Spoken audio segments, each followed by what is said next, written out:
홍준표의 자유한국당이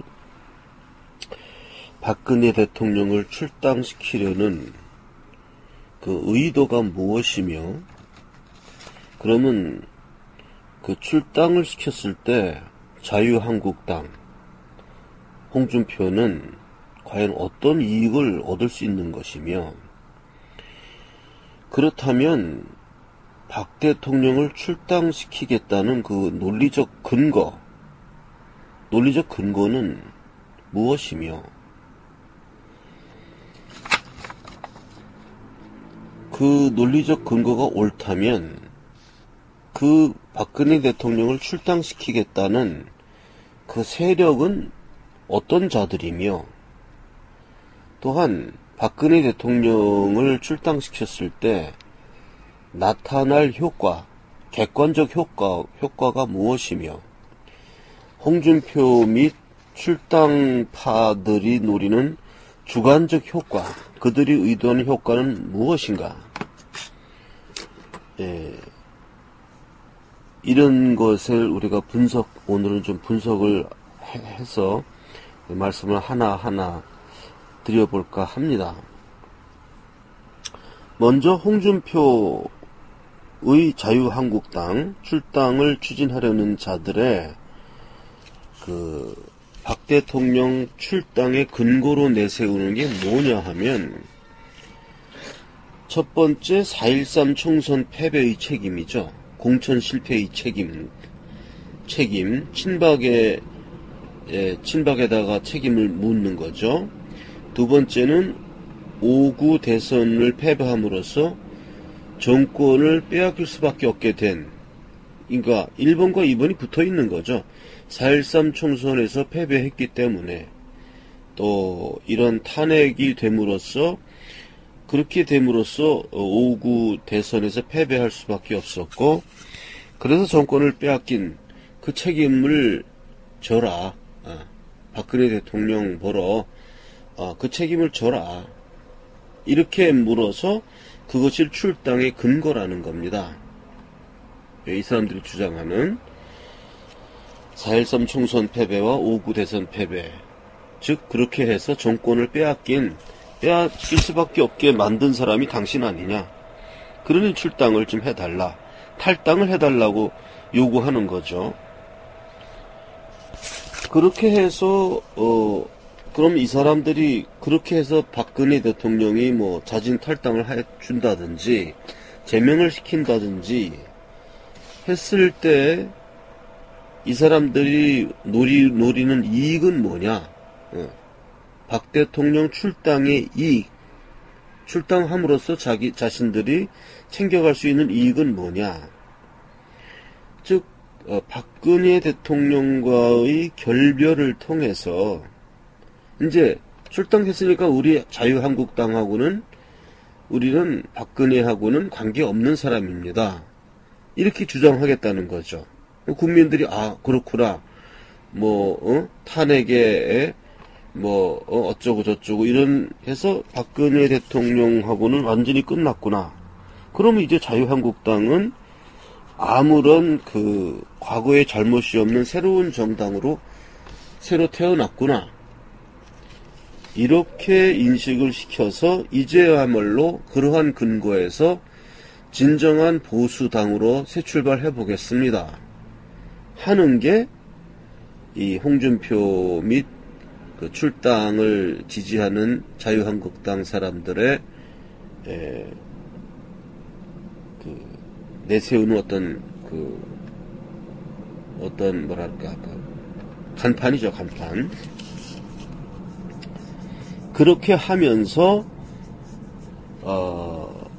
요즘에 이제 홍준표 및 자유한국당이 강력하게 들고 나온 핵무장론, 자체 핵무장론, 전술핵 배치론, 이런 걸 주장함으로써 이 박근혜 탄핵, 박근혜 출당, 이런 것을 대체시키는 새로운 정치 언어를 또 만들어낸 겁니다. 이 사람들의 이제 전략이 이런 순서대로 나가는 거예요. 박근혜 대통령 출당의 근거와 논리, 그런 출당함으로써 얻을 수 있는 이익, 그리고 그 출당에 대한 대체 언어, 핵문장론. 그래서 이슈를 바꿔서 그렇게 하는 것인데, 그러면 먼저 이 사람들이 내세운, 그러니까 이 얘기를 들어보면 그럴듯해요. 그럴듯했는데 이것은 우리가 논리를 따질 때 1번과 2번, 3번과 4번 이렇게 같이 가는 것에서 1번만 취하고 3번만 취하고 5번만 취했을 때 나머지 2, 4, 6을 빼버리는 겁니다. 그러면 1, 3, 5의 조합으로서 어떤 결론이 나오는 거예요. 그거는 2, 4, 6의 그 반대편 논리 조합을 제거해버렸기 때문에 1, 3, 5만 가지고 내리는 그렇게 사람들을 호도하고 속이고 그 미망에 빠뜨리는 겁니다, 이게.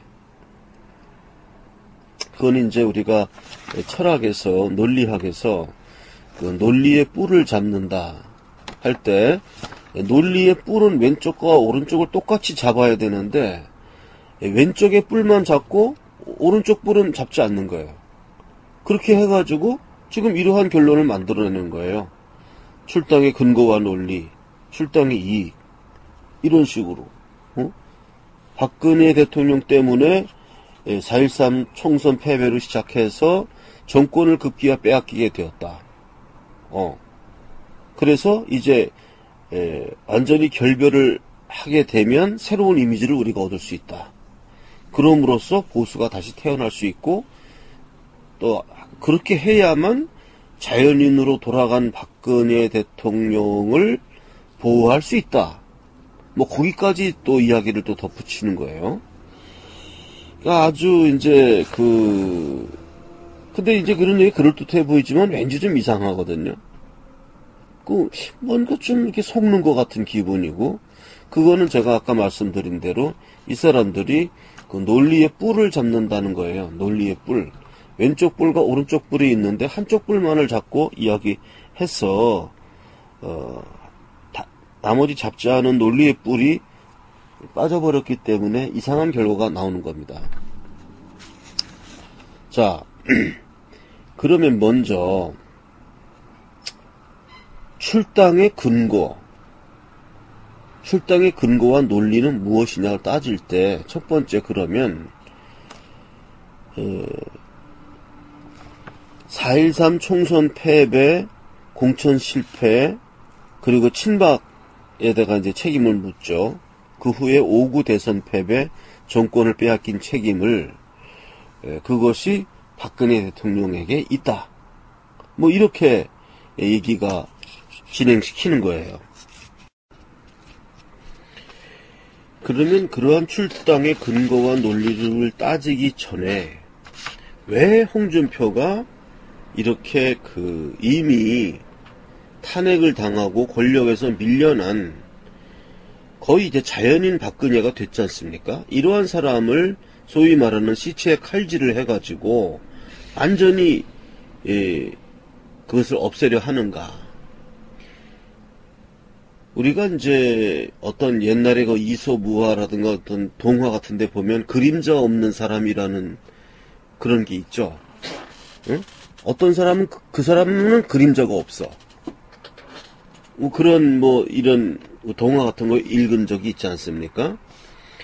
지금 홍준표가 박근혜 대통령을 출당시키겠다는 거는 그런 사람이 되려는 아주 무모한 시도입니다. 박근혜라는 그림자만 없으면 내가 왕이 될 텐데. 그래서 우리 우화 속에 나오는 그 주인공은 어떻게 해가지고 그림자를 없앴지 않습니까? 예. 그림자라는 게 아무 필요 없는 거라고 생각했어요, 그 사람은. 그래서 그림자가 없는 사람이 되었더니 다른 사람들은 다 그림자가 있는데 그 사람만 그림자가 없는 거야. 그런 우리가 동화를 어렸을 때 읽은 기억이 납니다. 박근혜 대통령을 출당시키게 되면 홍준표는 그런 사람이 되는 겁니다. 그림자가 없는 사람. 네, 그거를 본인이 하겠다는 거예요. 그럼 홍준표가 왜 그림자를 왜 없애려고 하느냐? 홍준표가 가만히 바라보면은 그 그림자가 박근혜 얼굴이 나오거든요. 자기가 우뚝 서 있어서 자기 그림자가 이렇게 보면 자기의 얼굴이 거기 나와야 되는데, 그림자에 홍준표의 그 윤곽이라든가 이런 게 그림자에 나오지 않습니까? 그림자를 보면은 아, 이 사람이 누군가 하고 우리가 알지 않습니까? 근데 홍준표가 빛을 받아서 땅에 그림자가 딱 졌는데 그 그림자를 이렇게 보면은 누가 봐도 아, 이거 박근혜라는 게 나오는 거예요. 예. 그러니까 홍준표로서는 이제 그림자를 없애달라 하는 그 마법을 신청하는 겁니다. 예. 우리가 동화에서 어떻게 됐습니까? 그림자가 없어진 그 사람은 파멸의 길로 갔죠. 그림자가 없다는 이유로 해서. 그러니까 홍준표에게는 자신의 그림자의 모습이 박근혜라는 그 사실이 정말 자기는 그러니까 홍준표가 뭐 친박이란 뜻이 아니고 그만큼 박근혜라는 이름 석자는 이 우파의 모든 사람들에게 그림자처럼 나타나는, 제가 언젠가 한번 한국에 있어서 박정희 정신은 향후 50년간 사라지지 않는다 말씀을 드렸듯이 박근혜라는 이름 석자는 곧 이퀄 박정희라는 이름 석자거든요. 그렇기 때문에 한국의 자유민주주의가 완전히 지금 문재인 정권이 추구하는 바대로 뭐 좌파 종북으로 가가지고 정체가 사회민주주의로 바뀌기 전에는 절대 이 박정희의 그림자, 박근혜의 그림자가 사라지질 않는 거예요. 그러니까 이 홍준표는 어차피 이 사람 좌파가 아니거든요. 우파에서 정권을 잡으려고 하는데 아무리 자기가 활동을 해도 자기 그림자를 바라보면 그 그림자는 박근혜의 그림자인 거예요. 그렇기 때문에 이 사람이 그 동화 속의 주인공처럼 내 그림자를 없애달라, 이 얘기를 해서 파멸의 길로 가는 겁니다. 예, 지금 이런 역할을 하고 있는 거를 홍준표 당신 혼자만 몰라요. 예, 자기만 모르는 겁니다. 왜? 눈이 멀어서. 여러 가지로 뭐 쫓기고, 홍준표도 많이 쫓기죠. 예, 많이 쫓기는 면이 많이 있습니다. 그러한 지금 그 입장에 서 있는 것이 홍준표입니다. 그럼 먼저 그 출당의 근거로서 내세우는 정권을 빼앗기게 된 책임, 박근혜 대통령이 정권을 지키지 못하였다는 거죠. 능거가 탄핵을 당했으니까. 예? 그래서 박근혜 대통령에게 책임이 있다. 그럼 여기서 빠진 게 뭐냐 하면, 그러면 박근혜 대통령이 탄핵을 안 당했으면 이런 일이 안 일어나요. 이런 일이 안 일어납니다. 그럼 박근혜 대통령이 탄핵을 당하게 된 아주 근본적 이유는 4.13 총선 패배였죠. 거기서 여소야대가 돼버렸으니까. 거기서 여소야대가 안 되고 여대 야소였으면은 탄핵이 안 되죠. 예.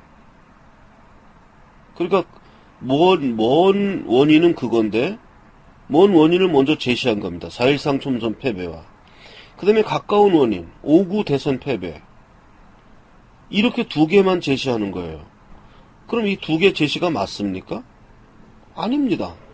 4.13 총선 패배 후에 그 중간 과정에서 그 새누리당의 그 배신자들이 탄핵에 찬성해버렸지 않습니까? 바른정당으로 뛰쳐나가고, 이것이 있었기 때문에 5.9 대선 패배로 이어진 거예요. 탄핵의 가결과 그 나중에 5.9 대선 패배로 이어진 것이기 때문에,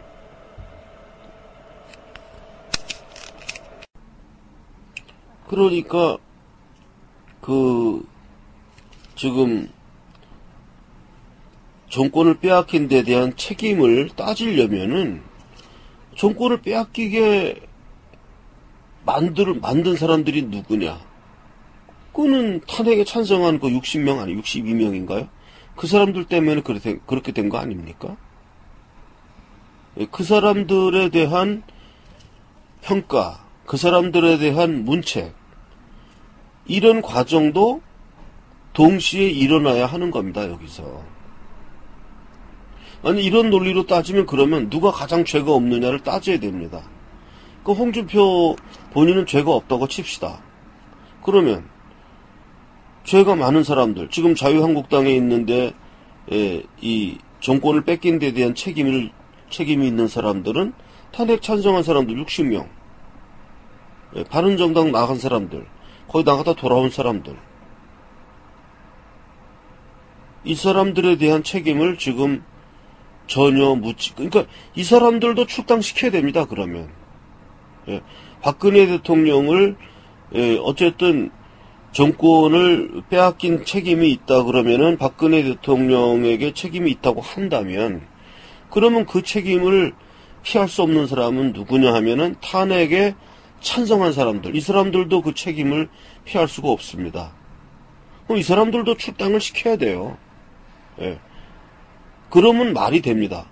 우리는 박근혜 대통령도 출당시키고 탄핵에 찬성했던 사람들, 바른정당에 나갔다가 돌아온 사람들, 이런 사람들 모두를 정권을 빼앗긴 데 대한 책임을 물어서 모두 다 자진 탈당해라.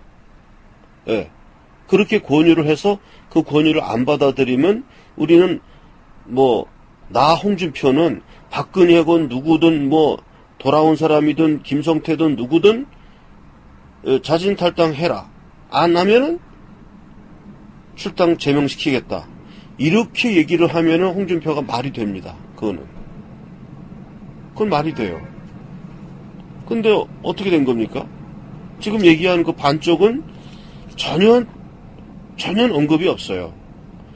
그렇다면은 나머지 반쪽 갖고서 출당이니 박근혜 대통령 보러 자진 탈당이니 이거 얘기하는 거 그게 틀린 얘기죠. 그래서 이거는 좌우 양날개로 붙어 있는 건데 한쪽 날개만 갖고 이야기를 하고 저쪽 날개는 아예 쳐들지도 않으니, 그래서 이 논리의 뿔을 잡을 때 있어서 왜 한쪽 뿔만 잡은 거예요. 나머지 뿔은 정권을 빼앗긴 데 대한 책임, 탄핵을 찬성한 사람들 참 막을 수 있었어요. 이 사람들이 자신들이 해야 될 일을 안 했거든요. 그러면 거기에 대한 책임 같이 물어야 되죠. 근데 그거를 안 하기 때문에 이 출당의 근거와 논리가 틀리다는 게 오늘 제가 입증한 겁니다. 왼쪽과 오른쪽 두 가지가 있는데 한쪽만 얘기를 하는 거예요. 박근혜 대통령에게 정권을 빼앗긴 책임이 있다. 제 얘기는 만약에 그렇다면 그거 플러스 박근혜 대통령으로 하여금 정권을 뺏길 수밖에 그렇게 만드는 사람들, 탄핵에 찬성한 사람들, 바른정당 뛰쳐나간 사람들, 지금도 전혀 반성하지 않고 있는 사람들, 이 사람들도 동일하게 정권을 빼앗긴 책임을 져야 하는 겁니다. 이 사람들도 출당시켜야 되는 겁니다. 그렇게 한다 그러면 홍준표가 말이 되는 얘기를 하는 거예요. 그렇게 해서 우리는 깨끗하게 시작하겠다. 정권을 빼앗긴 데 대한 책임을 질 사람들은 박근혜부터 시작해서 바른정당 사람들까지 돌아온 사람들까지 모조리 다 책임을 묻겠다. 그렇게 얘기한다 그러면 말이 되죠. 홍준표로서. 그것이 지금 얘기하는 출당의 근거로 내세우는 4.13 총선 패배와 공천 실패, 5.9 대선 패배, 정권을 빼앗긴 책임, 그거 묻는 것이 논리적으로 한쪽만 잡은 틀린 논리라는 것을 제가 지금 입증했습니다. 자, 그 다음에 누가 그 일을 할 자격이 있는가? 지금 그 출당을 당할 사람은 박근혜 대통령뿐만 아니라 탄핵에 찬성한 60명, 돌아온 배신자 이런 사람들 모두 다 이제 출당시켜야 된다고 제가 말씀을 했어요. 그러면 그 일을 할 사람이 누구냐? 누가 그 사람들을 출당시켜야 하느냐? 출당 권한이 있는 사람이 누구냐? 홍준표냐? 홍준표가 그런 자격이 있는가? 만약에 홍준표에게 그런 자격이 없다면 누가 그런 일을 할 자격이 있는가? 뭐 류석춘 혁신위원장이냐? 그 사람 뭐 태극기 집회 매주 나갔다고 하는 사람이니까 누가 그런 자격이 있는가? 그러면 누가 정권을 빼앗긴 데 대해서 가장 책임 없는 사람이 누구냐? 이걸 따져봐야 됩니다. 이걸 따져봐야 돼요. 그럼 친박 세력이 책임이 없냐? 비박 세력이 책임이 없냐? 분명히 지금 나왔습니다. 비박 세력은 지금 출당을 당해야 될 사람으로 지금 얘기가 돼버렸잖아요. 비박 세력은. 그건 안 됩니다. 그 일 역할을 해야 될 사람. 그럼 친박 사람들이 그런 자격이 있는가? 그걸 따져봐야 됩니다. 그럼 친박 사람들 중에 좀 또 홍준표가 주장하는 게 공천 실패, 4.13 총선 패배의 공천 실패에 대한 책임을 또 묻겠다는 거 아닙니까? 그럼 친박 사람들 중에 상당수가 그 자격이 없지만 그 공천 실패 이런 데에 대해서 책임이 없는 친박들, 탄핵에 반대한 사람들은 자격이 있습니다. 그 사람들은 정권 빼앗긴 데 대해서 책임이 없어요. 일부의 사람들은. 일부 친박 사람들은. 그 사람들이 출당을 시킬 자격이 있는 겁니다. 그 사람들에게 권한을 줘야 돼요. 근데 전혀 지금 그렇게 하고 있지 않습니다. 그렇기 때문에, 지금, 제가 얘기하는 이 출당의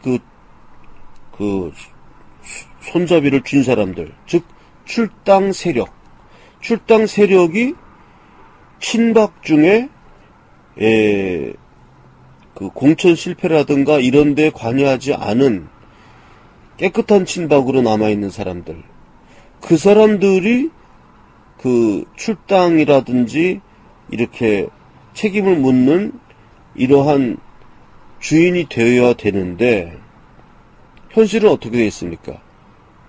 오히려 적반하장으로 탄핵을 찬성한 자들, 바른정당에서 아무런 반성 없이 돌아온 자들, 이 사람들이 지금 출당 운운하고 있는 거예요. 그러니까 이게 적반하장입니다. 이 사람들은 지금 출당을 당해야 될 사람들입니다. 출당을 당해야 될 사람들이 좀 남을 출당시키겠다는 거 아닙니까? 그러니 이게 틀린 겁니다. 여기서 또 논리의 뿔을 잡는 거예요. 한쪽 논리의 뿔만 잡았기 때문에 엉망인 결론이 나온 겁니다. 제가 지금 하는 건 양쪽에 그거를 두 개의 논리의 뿔을 다 잡으면은 답이 나옵니다. 이렇게. 출당 세력, 세력에 있어서 그렇게 되는 것입니다. 9월 16일 이번 주 토요일 오후 2시에서 5시에 해화역 2번 출구 마로니에 광장에 파리 크라상이 있습니다. 파리 크라상 빵집. 거기 제가 있겠습니다. 저에게 연락을 해오시는 분들이 좀 있었어요. 그래서 요즘 좀 뵙고 싶다 이렇게 하시는 분이 계셔서 제가 토요일 9월 16일 토요일 오후 2시에서 5시까지 해화역 2번 출구 마로니에 파리 크라상 빵집이 있습니다. 거기에 제가 있을 테니까 저한테 연락 오신 분들 이 방송 보시고 또 연락 안 하신 분들 중에도 저를 만나길 원하시는 분들은 이 시간에 나오시면 제가 기다리고 있겠습니다. 제1회 태극사랑문화제 부제 태극사랑합창단 창단 공연 2017년 10월 13일 금요일 오후 7시 산림문학관 대강당, 전화 02-778-1026, 주소 서울시 중구 예장동 2-20, 신주소 퇴계로 26길 65, 명동역 1번 출구에서 남산 쪽으로 100m 정도 도보 거리에 있습니다. 서울특별시 소방재난본부 옆에 위치합니다. 많은 분들의 제1회 태극사랑 문화제 부제 태극사랑 합창단 창단 공연에 참여해 주시기 바랍니다. 당일 레파토리를 소개하겠습니다. 테너 고선 독창, 제가 독창을 하겠습니다. 1번 너 시험을 당해 찬송가, 2번 내 진정 사모하는 찬송가입니다.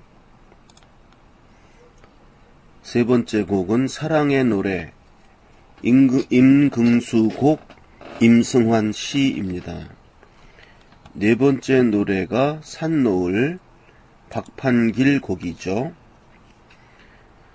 그 다음에 다섯 번째 노래가 가고파입니다. 김동진 곡 가고파.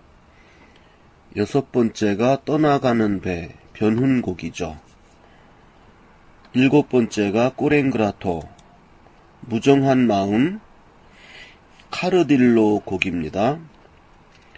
그 다음에 8번 서부의 아가씨 오페라 라판치울라 델 웨스트 푸치니 곡 중에서 겔라미 그레다 리베로 에 론타노 유명한 아리아죠. 그 다음에 9번째가 선구자 조두남 곡, 10번째가 그리운 금강산 최영섭 곡, 11번째가 오늘 박정희 작사, 이건 박정희는 대통령 박정희를 말합니다. 박정희 대통령이 작사하신 곡입니다. 박정희 작사, 한성석 작곡입니다. 오늘이란 곡, 그것이 제가 11곡을 일부에서 부릅니다. 거의 독창의 수준으로 준비를 했는데요. 일부에서 그것은 어쨌든 제가 호스트의 입장이고 또 제 유튜브를 통해서 제가 부르는 동영상도 많이는 못 올렸습니다만은 저작권 시비 걸린 것들 있어서 그래서 꼬랭그라토 이런 거는 저작권 시비가 자꾸 올라와서 못 올렸습니다.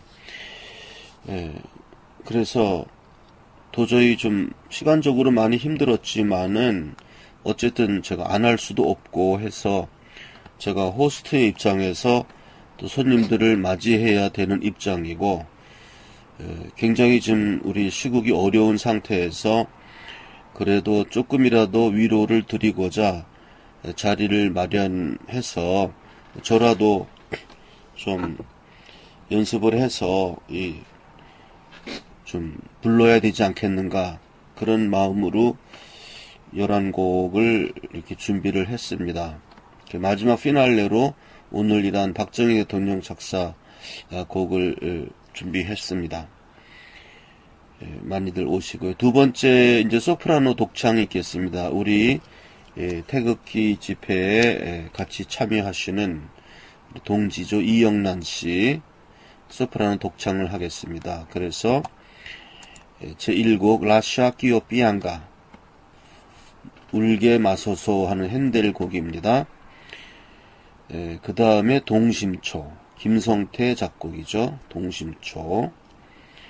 그 다음에 3번이 내 맘의 강물 이수인 곡입니다. 이수인 작곡 내 맘의 강물. 네 번째 곡이 오미오 바비노 까로 오페라 자니스키키 중에 나오는 오 인자신 아버지요 하면서 부르는 소프라노 아리아입니다. 그 다음에 피날레로서 바리톤 독창 권영만, 이분은 제 후배 되는 분인데 유럽에서 10년간 오페라 가수로 활동을 하시다가 귀국하셔서 첫 번째 해국 신귀복 곡입니다. 두 번째가 투 의사의 노래, 오페라 카르멘 중에 샹송 뉘 토레아도를 하는 도레아도를 하는 노래입니다. 투 의사의 유명한 노래죠. 그 다음에 소프라노 이영란 씨와 바리톤 권영만 씨의 이중창이 있겠습니다. 유명한 노래죠. 향수. 박인수와 이동원이 부른 노래입니다. 그 다음에 우리 메인 이벤트죠. 합창. 태극사랑 합창단이 부르는 노래. 첫 번째 아리랑, 두 번째 한강수 타령, 세 번째 웨딩드레스, 당신의 웨딩드레스는 하는 노래, 그 다음에 4번 옹해야, 그 다음에 마지막으로 5번 조국창가를 부르면서 우리 모든 공연의 단원을 내리겠습니다. 이 공연에 많은 참여를 해주시기 바라고, 그 산림문학관이라는 곳이 명동역 1번 출구에서 그 남산 쪽을 향해서 조금 한 100m 정도 걸어 올라가면 언덕길로 거기 나와요. 말로 설명하기가 되게 좀 이렇게 하기가 좀 어려운 지역이라서 하여간 남산 산기슭 쪽으로 올라가는 겁니다. 거기 소방재난본부인가 뭐 그게 이렇게 보여요. 소방재난본부 119 소방재난본부 옆에 아담하게 있는 산림문학관이라는 곳이고, 공연장은 120석입니다. 120석이니까 그게 큰 공연장은 아닙니다. 어려운 시기에 우리가 조촐하게 마련한 이 음악회에 많이들 오셔서 120석밖에 안 되니까 매진을 좀 조심하셔야 되겠습니다. 한 표에 10,000원씩 저희가 판매하고 있습니다. 표는 우리 합창단 총무님이 이제 표 관리를 하시는데, 당일날 와서 표를 매입해서 들어가셔도 되고, 미리 총무님 전화번호는 저한테 전화를 주시면 제가 알려드리겠습니다. 제가 아직 총무님 허락을 못 받아서 총무님 전화번호를 직접 방송에 내지는 못하고 있는데요. 다음번 방송에는 그 총무님 허락을 받아서 그 전화를 올리기로 하고, 일단은 제 전화번호 010-5300-7901 010-5300-7901로 전화 주시면 제가 받겠습니다. 많은 미리 선매를 해주신 분들도 지금 있는데요. 선매를 해주시면 진행에 도움이 많이 되겠고, 또 선매만 하시고 안 오시는 분들은 절대 안 됩니다. 돈만 내서 뭐 도와주겠다 이런 것보다도 실제로 와서 같이 우리 공연에 참여하시고 격려해 주시고, 또 그 자리가 우리 지금 어두운 시기에 우리 다 같이 조국창가를 부르면서 뭔가 결의를 다지는 그런 음악회가 됐으면 좋겠습니다. 그 정치적 집회는 안 된다고 하니까 당일 태극기를 이렇게 들고 와서 이렇게 하면 좀 곤란해질 것 같습니다. 그 대관 규칙이 정치적 집회는 되지 않는다 이랬으니까 태극기 들고 와서 막 거기 와서 흔들고 이렇게 했다가는 잘못하면은 뭐 어떤 페널티를 받을 수 있을 것 같아요. 그러니까 그곳은 정치적 집회는 허용이 안 되는 공연장이니까 그냥 우리가 순수한 예술을 하는 입장으로 만났으면 좋겠습니다. 많은 분들 참여해 주시기를 바라면서 우리가 좀 많이 부족한 사람들이지만 그래도 나름대로 준비를 했고, 그러나 여기에 나오는 게스트 중에서 그 바리톤 권영만 씨는 우리 그 서울대학교 후배고, 그 보체 디 마돈나, 성모의 음성이라는 소리를 든 그런 칭찬을 받은 바 있는 유럽에서 아주 아름다운 목소리를 내는 바리톤입니다. 바리톤이면서 아름다운 목소리 내는 사람이 참 별로 없는데, 이분은 참 아름다운 목소리를 내는 정말 귀한 우리 연주가라서 제가 피날레로 찬조 출연을 받았습니다. 부디 많이 오셔서, 저야 뭐 호스트 입장에서 많이 부르는 것이고, 제가 뭐 잘 불러서 부르는 건 아닙니다. 어쨌든 제가 손님을 맞이하는, 또 제가 유튜브 상에 동영상도 많이 올려서 또 많은 멘트도 했고, 제 노래 부르는 것도 이제 올렸는데, 지금 너무 바쁜 중에 과연 준비가 얼만큼 될지 모르겠습니다만은, 최선을 다해서 한 11곡 준비를 했으니까 많이들 오셔서 우리 어두운 시기에 어두움을 밝히는 하나의 음악회가 되기를 바랍니다. 이상입니다.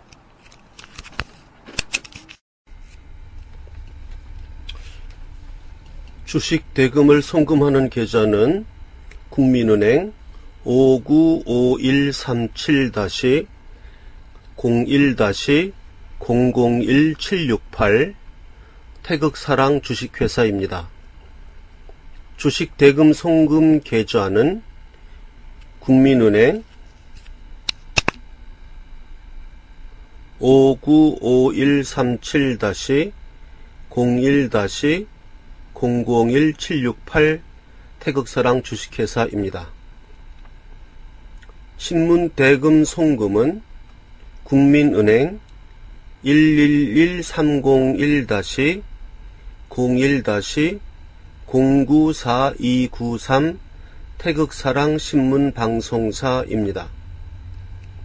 신문 대금 송금 계좌는 국민은행 111-30-01-094293 태극사랑 신문방송사입니다.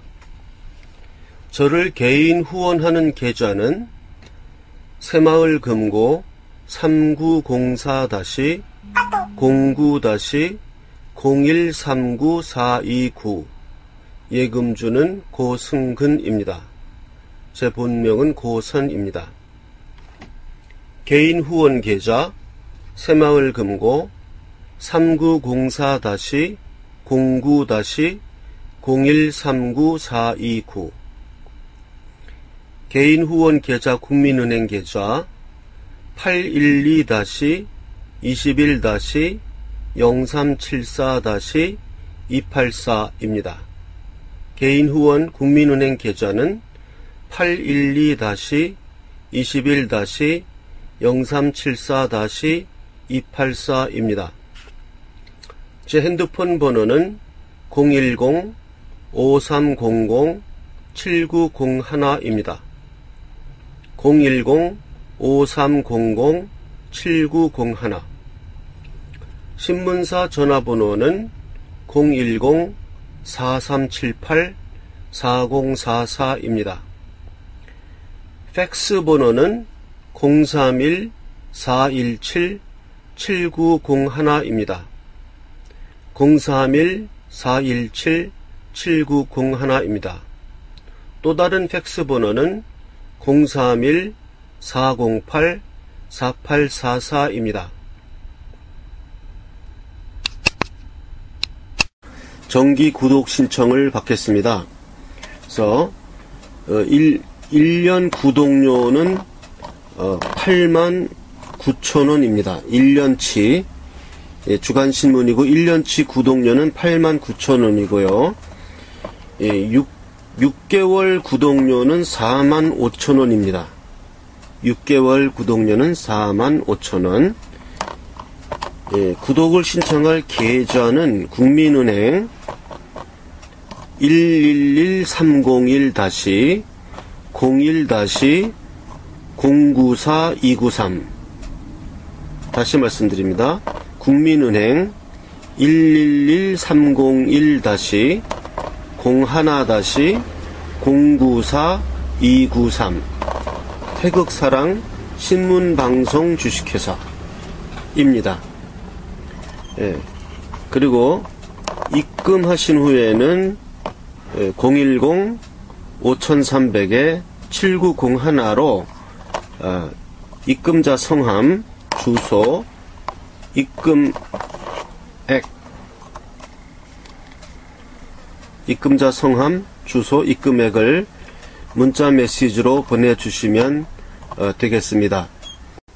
제가 뭐 하는 사람인지 또 궁금해 하시는 분들도 있고 그래서 제가 성악가예요. 테너입니다. 그래서 제가 그 연주했던 동영상 하나를 같이 편집해서 올립니다.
하늘